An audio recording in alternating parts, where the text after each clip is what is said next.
आईनी तरमीम जी मंजूरी जो मिशन बिलावल भुट्टो ज़रदारी सरगर्म। बिलावल भुट्टो ज़रदारी वज़ीर आज़म शहबाज शरीफ से मुलाकात बाद मौलाना फजल रहमान के घर पहुंची वियो। बिलावल भुट्टो ज़रदारी वज़ीर आज़म शहबाज शरीफ सां 6वीं आईनी तरमीम ते मुशावरत करण बाद मौलाना फजल रहमान के घर पहुंचो। मुलाकात में BNP सरबराह अख्तर मेंगल भी मौजूद। PTI वफ़्त जी भी बिलावल भुट्टो ज़रदारी खां पहिरीं मौलाना सां मुलाकात आईनी तरमीम ते मुशावरत कई वई।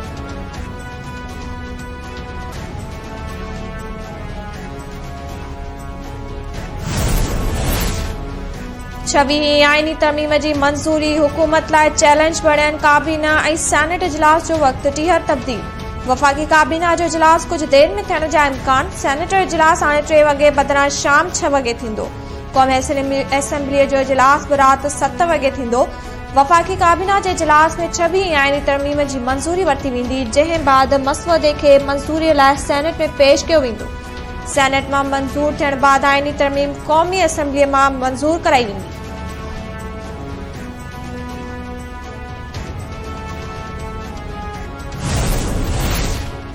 हुकूमत आईनी तरमीम लाइ नंबर पूरा हुजण जी दावा करे छॾी। दिफ़ा वारे वज़ीर ख्वाजा आसिफ चयो आहे त आईनी तरमीम लाइ हुकूमत वटि नंबर पूरा आहिनि। तरमीम लाइ इतफ़ाक़ राय पैदा करण जूं कोशिशूं करे रहिया आहियूं। JU ऐं PTI जे लचक बाबति कुझु चवण वक़्त खां अॻु हूंदो। कोशिश आहे त मौलाना राज़ी ते इतफ़ाक़ राय हुजण सुठी ॻाल्हि हूंदी आहे। इतफ़ाक़ राय पैदा करण जे अमल में इजलास देर जो शिकार थियनि पिया। पार्लियामेंट जे बालादस्तीअ लाइ कोशिशूं करे रहिया आहिनि।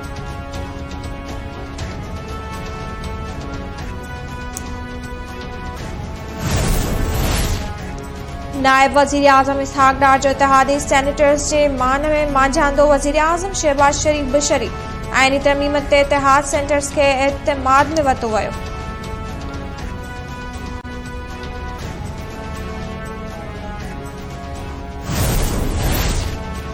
PTI जे 5 अॻवाननि जी PTI बानी सां अडियाला जेल में मुलाकात। 6वीं आईनी तरमीम ते मुशावरत। Barrister Gohar, barrister Ali Zafar, barrister Salman Akram Raja ऐं असद कैसर बानीअ सां जेल में मुलाकात कई। असद कैसर चयो आहे त बानीअ सां मुशावरत बाद आईनी तरमीम बाबति फ़ैसिलो कयो वेंदो।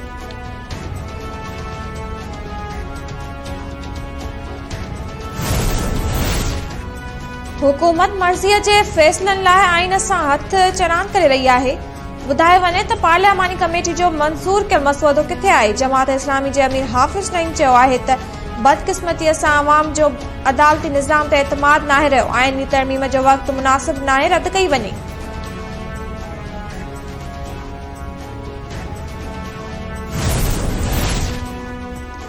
मिलिट्री अकेडमी काकोल में तरबियती कोर्सेस मुकम्मल थियण ते कैडेट्स जी पासिंग आउट परेड। ISPR जो चवणु आहे त परेड में joint chief of staff committee major general Sahir Shamshad Mirza ख़ासि महिमान तौरु शिरकत कई। पास आउट परेड में कैडेट्स पारां शानदार महारतुनि जो मुज़ाहिरो कयो वियो। पास आउट थींदड़ में मालदीव, नेपाल, इराक ऐं ॿियनि मुल्कनि जा कैडेट्स शामिल। पास आउट थींदड़ में श्रीलंका, फ़लस्तीन ऐं सूडान जा कैडेट्स भी शामिल। इराक, अर्दन ऐं यमन जा कैडेट्स भी पास आउट थिया।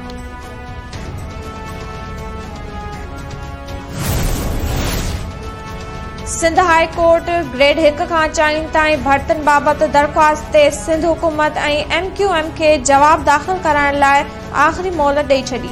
अदालत रिमार्क्स ॾींदे चयो त जेकॾहिं ईंदड़ ॿुधणी ताईं जवाब जमा न करायो वियो त अदालत पंहिंजो फ़ैसिलो ॿुधाए छॾींदी। ॿुधणी ईंदड़ 2 हफ़्तनि ताईं मुलतवी।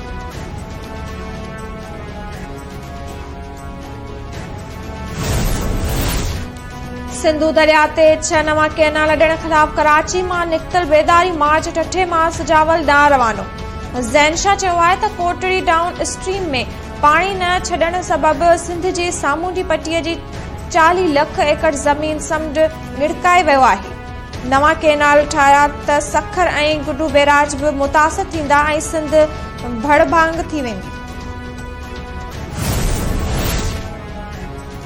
कराची जे इलाइक़े अली मार्केट जी हिक फ्लैट मां 4 औरतुनि जा गला कपियल लाश हथ।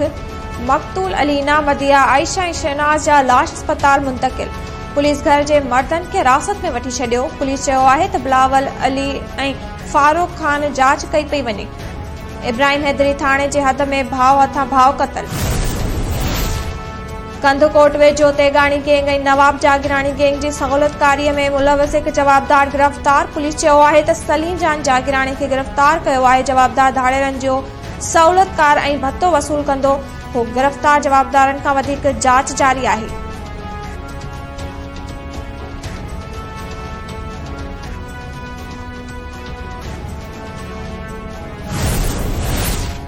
हिज़्बुल्लाह जो इस्राईली वज़ीर आज़म नेतन्याहू जे घर ते ड्रोन हमलो।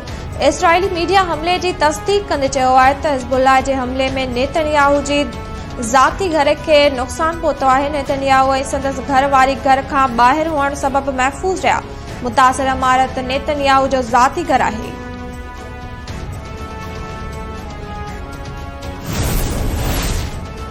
इंग्लैंड खिलाफ टेस्ट मैच में 11 विकेटूं हासिल करे पाकिस्तान जी कामयाबी खे यकीन बणाईंदड़ हैदराबाद वासी स्पिनर नौमान अली जे घर संदसि वालदीन खे मुबारकूं ॾियण जो सिलसिलो जारी।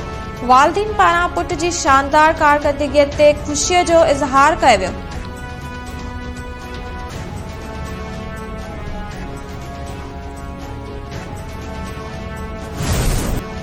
ऐं मुंहिंजा मिठा ईंदे कॾहिं मूंखां पुछण जे वास्ते। संत जे अवामी शाइर दादन फ़कीर जे विछोड़े के 45 विरह विहामी विया। मुमताज़ लाशारी, जलाल चांडियो, शाज़िया ख़ुश्क ऐं ॿियनि फ़नकारनि दादन फ़कीर जी शाइरी ॻाए मनता माणी। सक़ाफ़त खाते दादन फ़कीर खे वरसी जे मौक़े ते विसारे छॾियो।